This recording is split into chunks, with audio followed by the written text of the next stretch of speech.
A&E, this is Biography.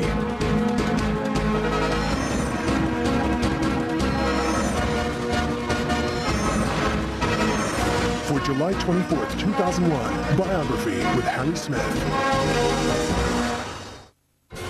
This is Knockout Week on Biography. Our look at 5 men whose fists and fierce determination took them from the streets to the top of their sport. Tonight, George Foreman. He traded life in a gang for a pair of boxing gloves and the heavyweight championship of the world. Seeing him on television as a kinder, gentler pitchman, it's easy to forget that George Foreman was once one of the most feared fighters in the world. A man with a punch so powerful that many worried Foreman might inadvertently kill an opponent one day. Before that day could come, Foreman gave up fighting and committed his life to a higher power, only to miraculously reascend to the top of the boxing ranks and become the darling of Madison Avenue. He was on the wild, he was out of control. This guy with wrecking balls at the end of his wrists. He's become a national institution, proof that a human being can actually be one person and then transform and be another person in another state. Hallelujah, I'm born again. He had plenty of anger before he became famous. George Foreman's story is anybody can. It's a tremendous success story.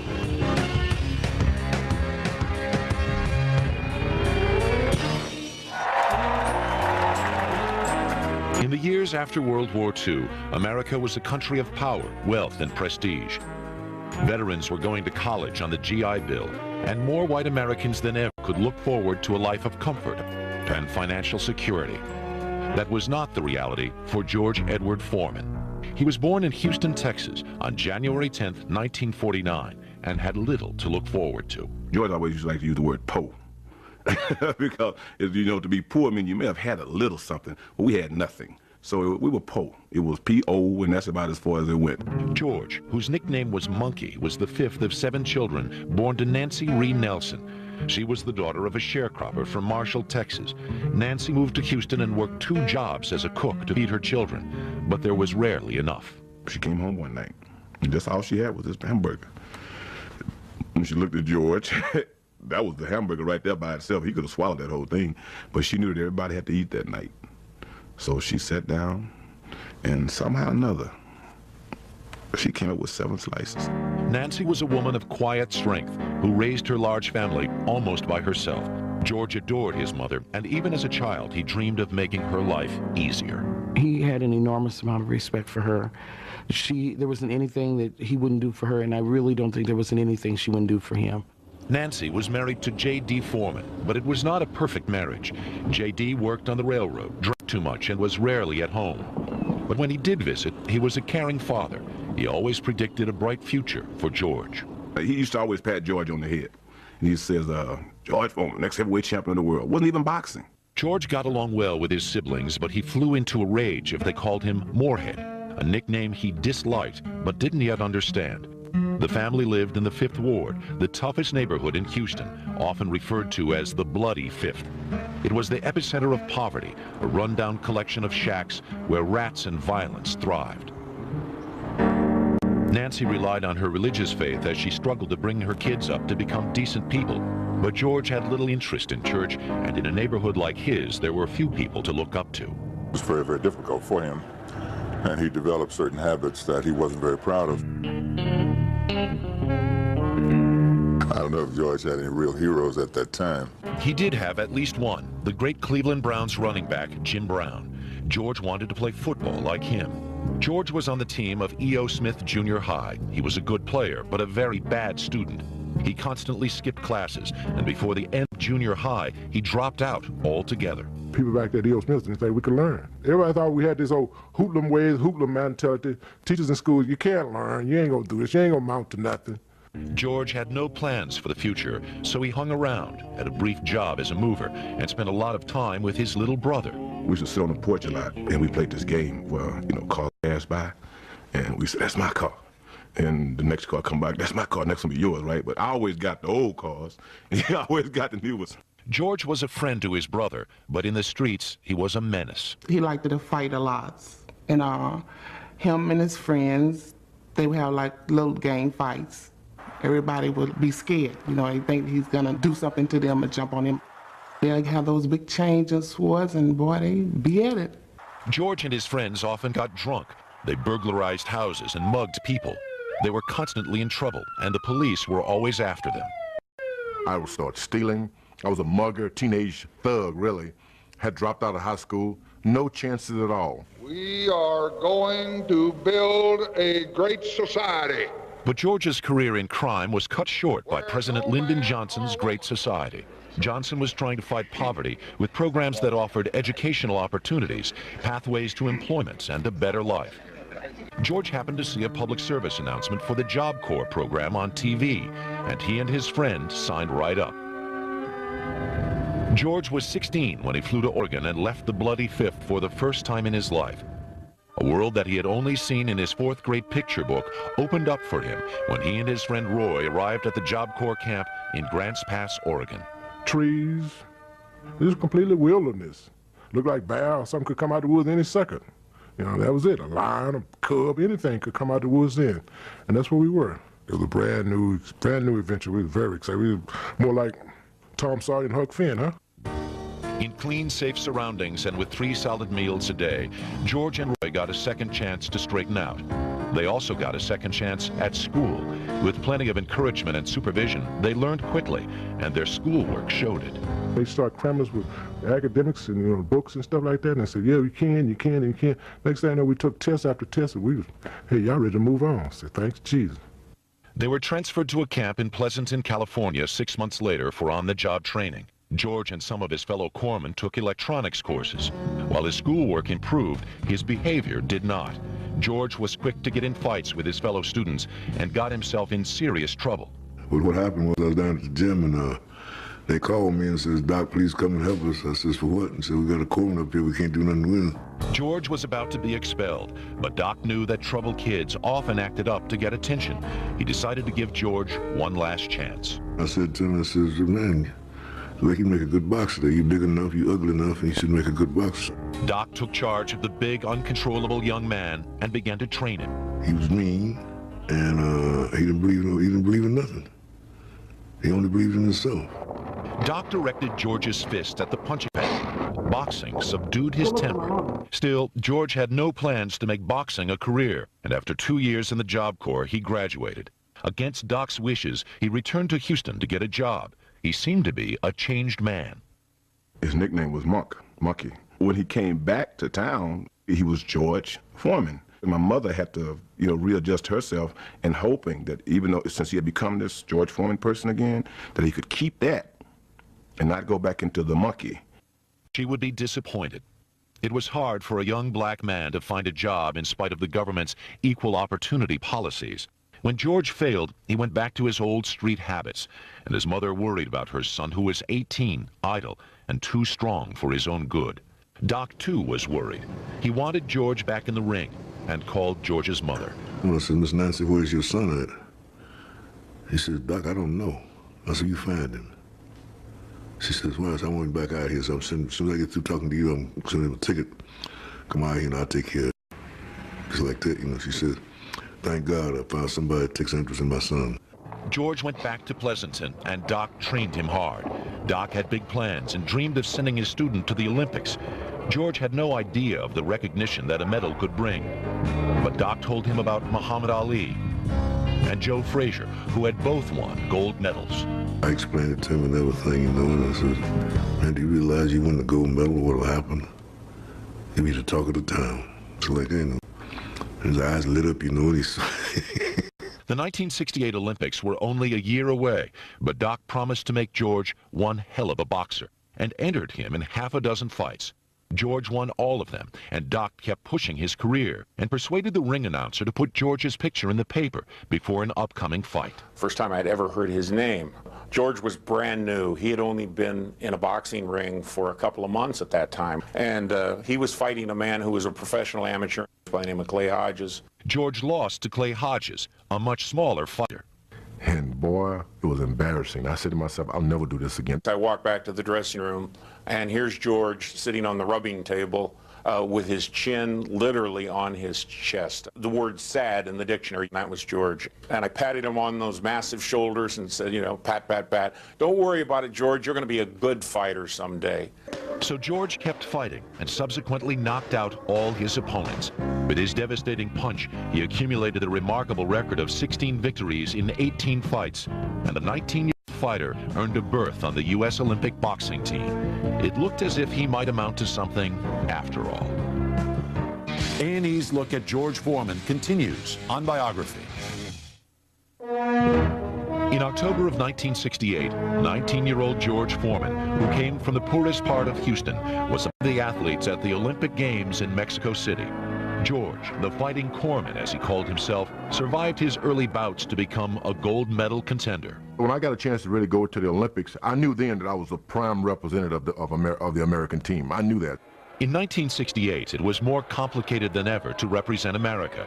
America was in the middle of the civil rights struggle. We were fighting for our freedom, equality, and justice, for something that we all deserve to have, our freedom in this country. And so some people call it turmoil, I call it revolution. The revolution claimed its victims. In April, Martin Luther King Jr. was assassinated, and the nation's capital went up in flames. In June, Robert Kennedy, the presidential candidate and an ardent advocate for social justice, was killed.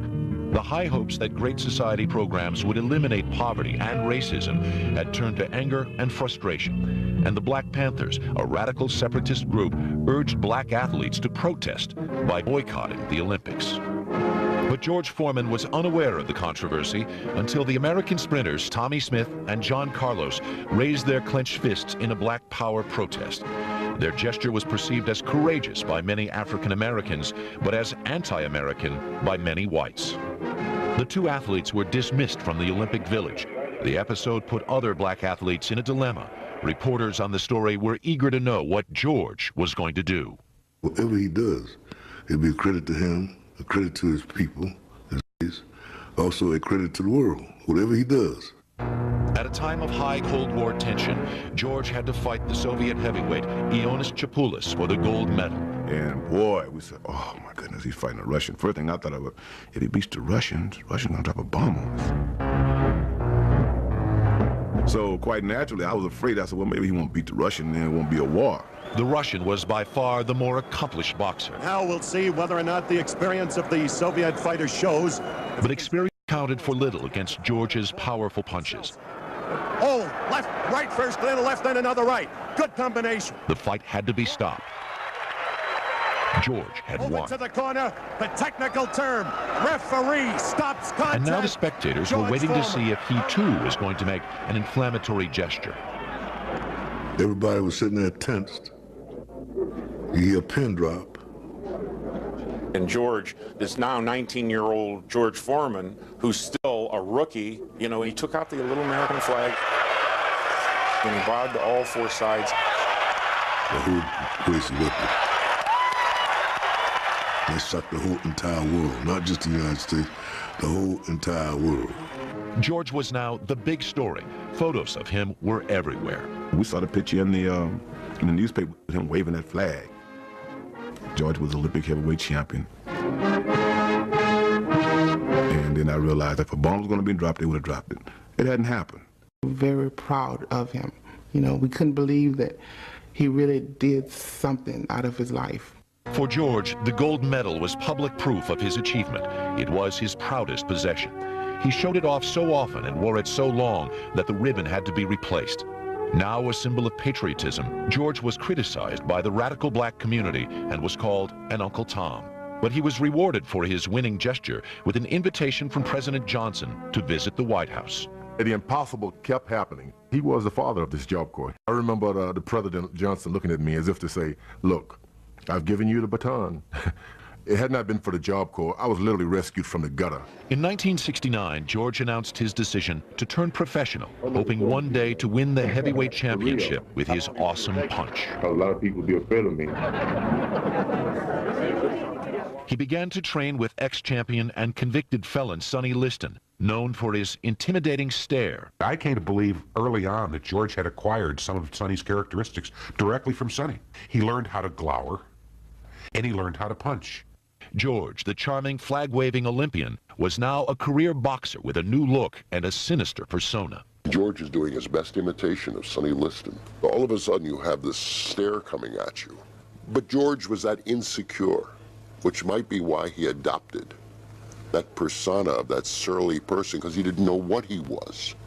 George's life was now all about boxing and building up a career to give him a shot at the heavyweight title. It meant a tough training program, early to bed and early to rise, no drinking, smoking, or carousing, and above all, no female distractions.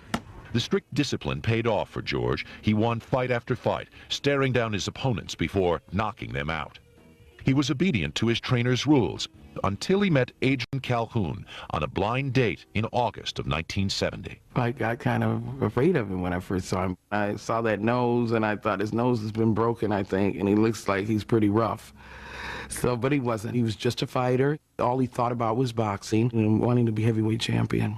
He was very kind and very shy, and that's what really did attract me. They started to date in secret. He was every bit a gentleman. He'd hide things in my little gifts in my purse. Or, you know, I remember we went to the movie and we saw the love story. And George cried like a baby in the movie. It was a difficult courtship. Adrian, who lived and worked in Minneapolis, tried to join George wherever he was training, but had to hide from the coaches. She began to feel like a groupie and persuaded George to get married. Then we got all the way down to the courthouse to get our license, and he did not want to take the blood test because he's afraid of needles. And I thought, oh my goodness, we're not going to be able to get married. George was late for his own wedding, but they did manage to become husband and wife in December 1971. The honeymoon was very brief. George returned to the ring where he fought with ferocious determination, destroying his opponents. By the time he got a shot at the heavyweight title, he had won all of his 37 professional fights, 34 of them by knockouts. He was able to put his punches together. Then, for example, any of his fights, when he scored those big knockouts, he would really brutalize the guy before he got him out of there. In December 1972, George said goodbye to Adrian, who was very pregnant by now, and flew to Kingston, Jamaica. This was his chance at the heavyweight title. His opponent was the current champion, Joe Frazier. George was not expected to survive Frazier's left hook. In spite of his record, he was almost considered a joke by sports writers. Because Joe Frazier had beaten Muhammad Ali and was undefeated, they didn't see how this young kid, who really just threw punches this way, not snapping them, could win. I was still afraid of Joe Frazier. He was smoking Joe Frazier. That means when the bell rang, he said, I come out smoking. And I had seen evidence that nothing could stop him. You hit him, he liked it. The opening bell rang on January 22nd, 1973, and George faced the greatest challenge of his 3-year professional career. I remember that the left hook of Joe Frazier sounded like a bullet. So this was some tiger of a champion. Foreman was anything but intimidated. It's target practice for George Foreman. George was powerful. There's no doubt about that. I mean, he was out there to get me. He was dropping death charges on me, man. I couldn't survive him. And almost with his first punch, he had a man on the floor 7 times. It was like a ball bouncing up and down. It is over. Before the end of the second round, the fight was stopped. The hardest guy I've faced, and I didn't believe it. I didn't believe it. It was absolutely devastating. No one could believe it. And from that point on, George was regarded as invincible. It was the fight that changed George Foreman's life and career. George was 24 years old and the new heavyweight champion of the world. He was also a father. Adrian had given birth to a girl, Michi, who instantly became a mini celebrity. I remember seeing my child for the first time in Kingston, Jamaica, by way of a newspaper clipping. And I remember looking at that face as though I had known her all my life. George was every bit the proud father when he came back to Minneapolis to spend some time with his new daughter. He just held her and just stared at her, and he was in love with her. And it looked like this giant with this little small baby. But he wasn't going to get up with her at night because he thought he heard something go crunch when he picked her up. He thought he broke her arm. Family reunion was not as peaceful as Adrian had hoped. George was now a celebrity, and the couple was besieged by reporters. In just over 5 years, George Foreman had punched his way from gutter to glory. He was on top of his game, and failure seemed to be the farthest thing from his mind. You are watching George Foreman, part of Knockout Week on Biography. A&E's look at George Foreman continues on Biography. 24-year-old George Foreman had struggled through poverty to become heavyweight champion of the world in 1973. He was now richer and more famous than he had ever imagined. His dream as a young boy, as far as wealth was concerned, was to have $1,500, he said $1,500, in my hand at one time. Reality far exceeded George's dreams. Now he was making and spending lots of money. He bought his mother a house, paid for his brother Roy to go to college, and purchased exotic animals and dogs that cost thousands of dollars. He could also afford to indulge in his taste for fast women and fancy cars. Suddenly there was nothing the once poor boy who didn't have enough to eat could not afford to buy. In the boxing ring, George was riding a wave of success, defending his title against Joe Roman in Tokyo and Ken Norton in Venezuela. It was in his private life that he had problems. George's first priority was his career, and he trained in California. But Adrian had a career of her own in Minneapolis, and the family lived apart. He tried to combine boxing with fatherhood, summoning his daughter at his convenience. I was beginning to feel like an employee. I really was. Like he said, bring the baby to me. Now he's not coming to the airport. She also correctly suspected that there were other women in George's life and became resentful, and he imagined other men in hers and would arrive at Adrian's house unannounced. He tore up the whole house. He has this gun out, and he took the phone bill because he wanted to see who I'd been talking to long distance, and that was a time when I was afraid of him. George never laid a hand on Adrian, but the marriage was past reconciliation, and in 1974 it ended in divorce. I didn't get married to divorce. We just didn't get along because we were both very forceful people. It was a real devastating, it was very, very hard for me. George's fortune, on the other hand, took a gigantic leap when he signed an unprecedented $5 million deal to fight Muhammad Ali in Zaire. Everything was going George's way. The 25-year-old champion seemed to have it all, but soon he would learn what it meant to be devastated. In the fall of 1974, George Foreman arrived in Zaire with a Bible in his suitcase for good luck. The newly independent country had outlawed Western names and Western clothes and glorified African authenticity. George looked forward to finding his roots. I think we were all searching for something. I thought that I would even find it again in Africa, find what I was searching for.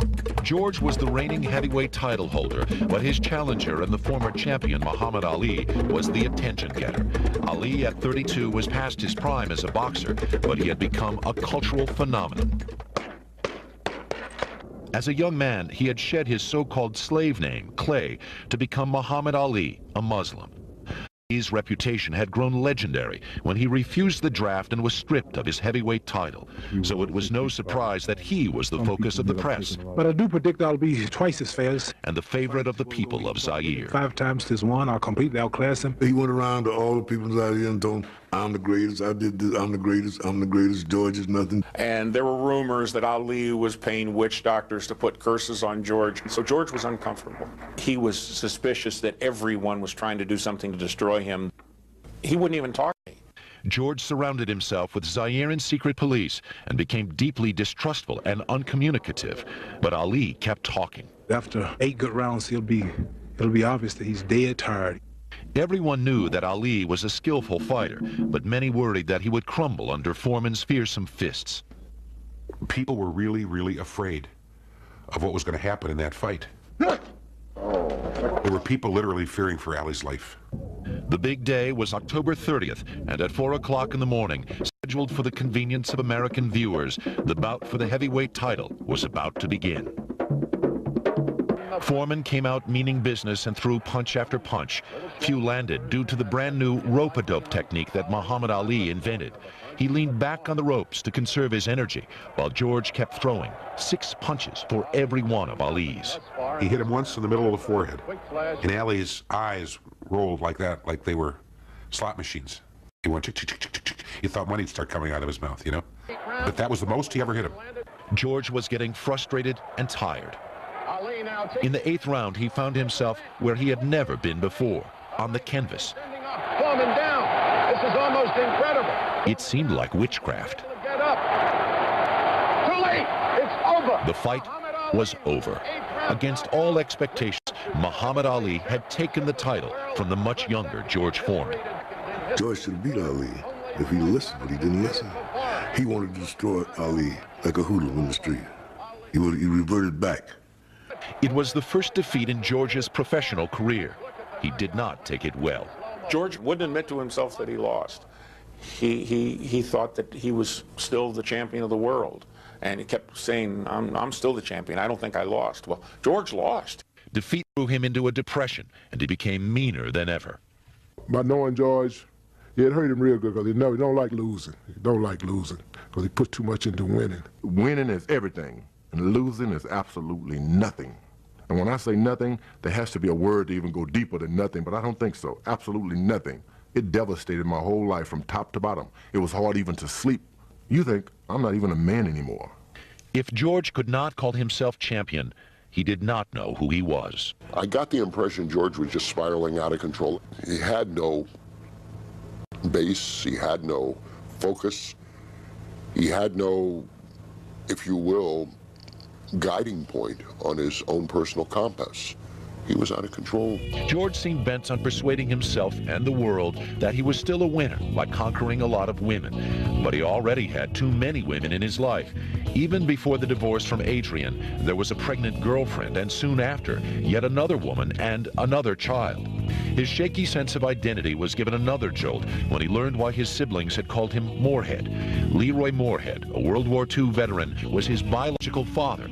George was 27 when they met, just 2 years before Leroy's death in 1978. I pursued and found him. I really did. But I never found the love that I had in J.D. Foreman. He did not develop a strong relationship with his biological father and struggled with who he really was. George was more depressed than ever, and the only thing that kept him going was his longing to be a winner again. Nothing would cure me. The only thing that would cure me is if I would become heavyweight champ of the world again. George is claiming the heavyweight crown. He would get very close to a shot at the heavyweight title, but then events took a turn that nobody, not even George, had ever expected. Biographies look at. You are watching George Foreman on Biography. George Foreman had lost more than the heavyweight title to Muhammad Ali in 1974. He had almost lost his mind, and since his defeat, he had been obsessed with the hope of being champion again. And sometimes you lose, but when you got a lot of time, you can come back and win them. George Foreman, 217. His 13th fight on the comeback road was against Jimmy Young in Puerto Rico on March 17, 1977. Jimmy Young was not expected to survive Foreman for long. But I intend to be champion. I said, George, just go out and throw a right hand to the body and a left hook to the chin and let's get out of here. George didn't listen, and the fight went for all 12 rounds in the 100-degree tropical heat. He had shown unusual stamina, but lost the match on a decision.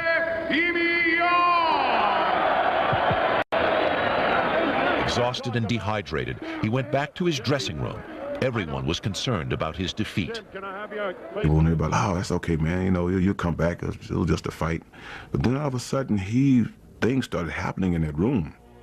George's knees gave way, and he said he heard God's voice telling him he was going to die.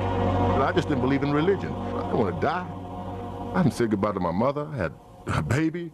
I had a hidden safety deposit box, keys, different places of hidden money. I'm not going to die. I'm George Foreman. George was clearly agitated and started to quote the Bible. His handlers were mystified. We all scratched that. Everybody scratched. They looked at each other. And so quite natural, we thought, well, he didn't get hit that hard in the ring, so it can't be anything wrong with his mind. I was screaming, I'm dying, but tell everybody I'm dying for God. Within a split second, I was dead. I was in a deep dog, nothing. I looked around and saw everything I'd ever worked for just crumble like trash. Everybody was trying to hold him, and he was jumping up. He says, I'm bleeding, you know, right where Jesus bled, in my hands and my feet. You know, wash it off for me, wash it off. Foreman's handlers suspected heat prostration and managed to get him into the shower. I started screaming words I'd never used before. Hallelujah, I'm clean. I've been born again. He was rushed to the hospital, and the press was told that Foreman had become overcome by the heat. But George felt he had suffered more than a momentary blackout. In his view, he had died and been born again. It completely changed his outlook, and he began to make a new and entirely different life for himself. First, he gave up boxing. At age 31, he left the career that had made him rich and famous. His friends thought he had lost his mind. I was disturbed when he talking about he finna quit boxing. Oh man, to me that was the ultimate blow. You can't. He said, yes I can, yes I can. The Bible was now George's consuming interest. His religious zeal was unrelenting, and he was in a hurry to save the ones he loved. He come like a rushing wind as when he start hollering and say, Angel, we got to be baptized again. We got to be baptized in Jesus' name. If we didn't get baptized, we was going to hell. So I say, Mama, what is wrong with him? What is wrong with him? And she started crying, and I started crying, and it's just, I'm about to do it again. The profound religious experience had made George a humble fellow who lived modestly on the interest of his fortune. For the next 10 years, his life was directed by his faith. The seriousness of his Christian commitment was unmistakable. In 1978, George became an ordained minister in the Church of the Lord Jesus Christ and took his ministry to the streets. You know, you got people all over this country, but Houston motorists stopping at a red light might see a huge man with an amplifier you can still have everlasting life. trying to catch their attention with Christian exhortations. They were surprised and they were shocked also. And they looked at him and they'd say, that's the boxer? George said he was catching fish for the Lord and had a bus waiting to take converts to the river to be baptized. They pulled the church bus right as close as they could get to the river. It was pitch black, and they had to leave the headlights of the bus on so they could see. And George walked down into those freezing waters, and one by one, he baptized 6 or 7 people. This is serious stuff. Oh, Jesus. As long as you ask that you move on this. George had hit spiritual bedrock and felt he'd found the meaning in his life that he had searched for so long. Hallelujah. I'm clean. Hallelujah. I'm born again. In 1980, he established his own church and also preached in prisons and even bought time on the radio to deliver his message. It was obvious to everyone that he was a much happier man, now totally at ease with himself. He had created a new persona for himself. No longer was he this fearsome, threatening man. He was now a warm, cuddly teddy bear of a man. Oh, these girls, the kissing preacher. George was a changed man. His love life, though, was still a mess. His relationships tended to be short, but they all ended on good terms eventually. George would go through several girlfriends and 4 wives before he found peace in his private life. He had adopted his trademark bald head when he married for the 5th time. In 1985, Mary Martelli, his children's babysitter, became his wife. She is truly his soulmate. She matches with him very well.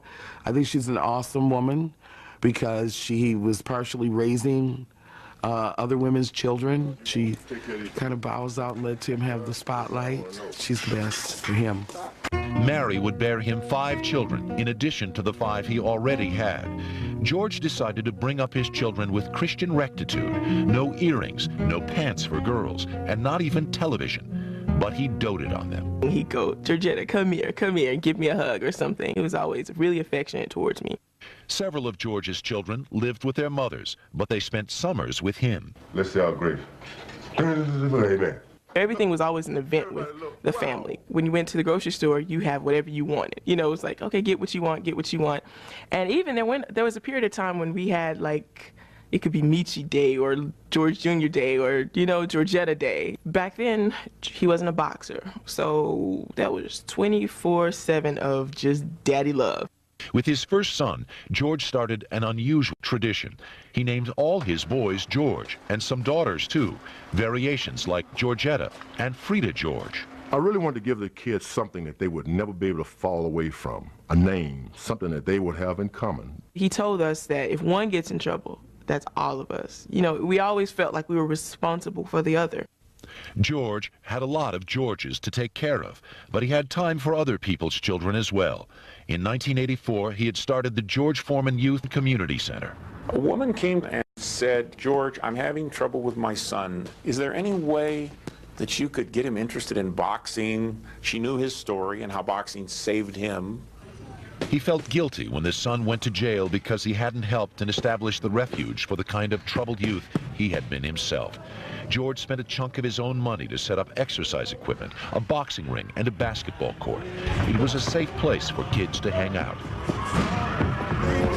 In 1987, 10 years after he retired from boxing, his life was finally in order. George was a 38-year-old preacher in a happy marriage and had his own modest church, in addition to the popular youth center. Everything seemed perfect except for one little problem. George was running out of money, but he found a surprising solution. You are watching George Foreman, part of Knockout Week on Biography. A&E's look at George Foreman continues on Biography. Say, thank you, Jesus. Thank you, Jesus. In 1987, George Foreman was a 38-year-old happily married preacher with a youth center and a fast-disappearing bank account. I was going to have to close up this center or get some money, and I decided, look, I know how to get money. I'm going back into the ring. I'm going to be heavyweight champ of the world again. He had put his boxing gloves away 10 years earlier, so his decision was stunning.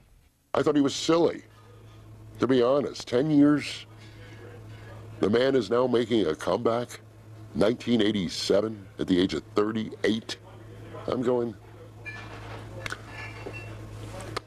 best of luck, George. The obstacles in the way of George's comeback were formidable. He was so old the Boxing Commission demanded innumerable medical tests before granting him a license. And he was fat. Liar, liar, you're a liar.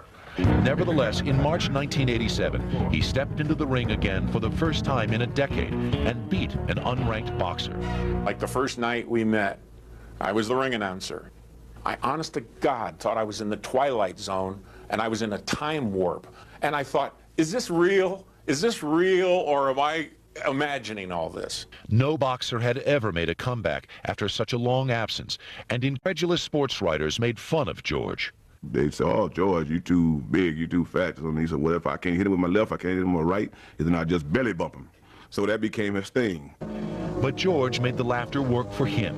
He turned the fat jokes into commercials and made fun of his famous appetite to promote upcoming fights. George Foreman is hungry to fight again, and only HBO's got him. The laughing had stopped by 1994. 20 years, almost to the day of losing to Muhammad Ali in Zaire, 45-year-old George Foreman fought the reigning heavyweight champion, 26-year-old Michael Moorer. We've written off George more times than the national debt. We give him exactly 0 chance on the Richter scale. But the old man knocked out the champion. Down goes Moore on a right hand. And recaptured the title nobody thought he could win. It seemed as if George had beaten age itself. Oh, man, it was uproar. Oh, it was outside. Outside. In the middle of the pandemonium, George went down on his knees and thanked God. This was a prayer of thanks. And then when he got up, we were all over him. We all wanted a piece of him. We all wanted to grab him and hug him and kiss him. And I mean, it was just, that's what happiness was. Heavyweight champion of the world, George Foreman. George's life had come full circle. He had reached the sweetest moment in the bright career his father, J.D., had predicted so long ago. Playing all the time. George did not stop boxing until his mother died in 1998. She couldn't bear to see him fight, and never did. But she had been his inspiration all along. I lived for my mother. She was the reason I was boxing. I'll never box again. I'll never box again, never. He doesn't need to. George has many other careers and is busier than ever. How you doing? Okay, I got to go now. They told me to move on. He is a boxing commentator for HBO, best-selling autobiographer, an advice columnist on health, and, of course, a pitchman. Proof 4 out of 5 George Foremans prefer the taste of new Doritos tortilla chips with more natural cheese flavor. Who taught you kids how to eat like this? You, Dad. And then there's George Foreman's lean, mean grilling machine. We're going to knock the fat out. The apron has made him more money than the boxing gloves. He is a multimillionaire who gives away many of his millions. He is the absolute quintessential American success story. The guy who was born with nothing and he emerged out of it worth over $100 million. I mean, What more consequential American hero can you have? The George Foreman story is far from over. George loves life too much to leave it. A father for the 10th time, he intends to live to 144. And who knows, with his lifelong habit of beating the odds, he may just start the world again and do it. George's belief is no matter how old you are, your life is never behind you, it's always ahead of you, and you can always live your dream.